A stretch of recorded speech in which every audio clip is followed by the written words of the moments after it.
Welcome back, Jason Tatum! Matapos ang maikling pahinga, nagbalik na si Tatum at lalo pang lumakas ang Boston Celtics.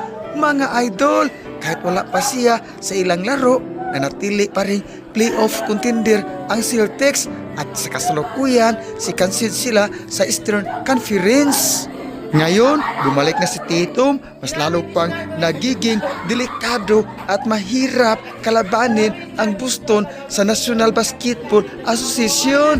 Ipinapakita lang nito kung gaano kalakas ang kanilang line-up at kung gaano kahalaga ang presensya ng kanilang superstar.